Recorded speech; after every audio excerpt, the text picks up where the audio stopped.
ബംഗാളിൽ B J P ആണല്ലോ second largest എന്ന് പറയുന്നത്. CPM ഒന്നും ചിത്രത്തിലേ ഇല്ല. BJP ജയിക്കുകയാണെന്ന് വിചാരിക്കുക, എന്താ സംഭവിക്കാൻ പോകുന്നത്? ഇവർ വിടുമെന്നാണ് വിചാരിക്കുന്നത്? തൃണമൂൽ കോൺഗ്രസ്സിലെ മമതാ ബാനർജി ഇത് അനുവദിക്കുമെന്നാണ് വിചാരിക്കുന്നത്?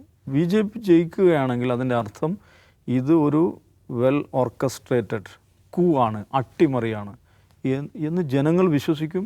അത് സ്ഥാപിക്കാൻ മമതാ ബാനർജി കഴിയും. ആ ഒരൊറ്റ കാര്യത്തിൽ ജനങ്ങൾ അണിനിരത്താനും തെരുവുകൾ കൈയടക്കാൻ അവർക്ക് സാധിക്കും. എന്ന് പറഞ്ഞാൽ അങ്ങേറ്റ അരാജകമായ ഒരു സംവിധാനത്തിലേക്ക് ആ സംസ്ഥാനം എടുത്തെറിയപ്പെടുകയാണ് ചെയ്യുക. എന്ന് പറഞ്ഞാൽ ഞാൻ മുമ്പ് പറഞ്ഞിട്ടുണ്ട്, നമ്മുടെ രാജ്യത്തിൻ്റെ, നമ്മുടെ ജനാധിപത്യത്തിൻ്റെ ഏറ്റവും വലിയ മഹത്വം എന്ന് പറയുന്നത് എല്ലാവരും അംഗീകരിക്കുന്ന റിസൾട്ടുകൾ തരുന്ന തിരഞ്ഞെടുപ്പുകൾ ഉണ്ടാകുമെന്നുള്ളതാണ്. ഒരുപക്ഷെ മറ്റ് പല രാജ്യങ്ങൾക്കും സാധ്യമല്ലാത്ത ഒരു കാര്യമാണ്. തെരഞ്ഞെടുപ്പിൽ വിജയിച്ചവനും തോറ്റവനും ഒരേപോലെ തെരഞ്ഞെടുപ്പ് റിസൾട്ടിനെ മാനിക്കുന്ന ഒരു രാജ്യം എന്നുള്ളതായിരുന്നു നമ്മുടെ രാജ്യത്തിൻ്റെ പ്രത്യേകത, നമ്മുടെ ജനാധിപത്യത്തിൻ്റെ ഏറ്റവും വലിയ മഹത്വം എന്ന് പറയുന്നത്. അതാണ് കഴിഞ്ഞ 10 വർഷമായിട്ട് നഷ്ടപ്പെട്ടുകൊണ്ടിരിക്കുന്നത്.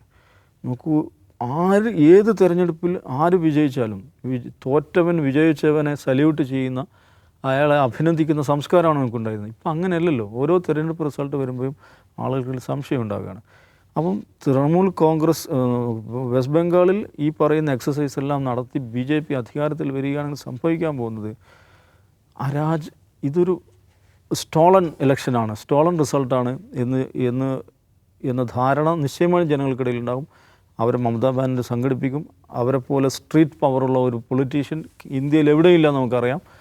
അത് അരാജകമായൊരു അവസ്ഥ സംസ്ഥാനത്ത് കൊണ്ടുവരും. എന്ന് പറഞ്ഞാൽ നമ്മുടെ സംവിധാനത്തെ തന്നെ തകർക്കുന്ന ഏർപ്പാടാണ് സംവിധാനത്തിന് കാവലിരിക്കേണ്ട ഇലക്ഷൻ കമ്മീഷനെ പോലെയുള്ള സ്ഥാപനം ചെയ്തുകൊണ്ടിരിക്കുന്നതാണ്.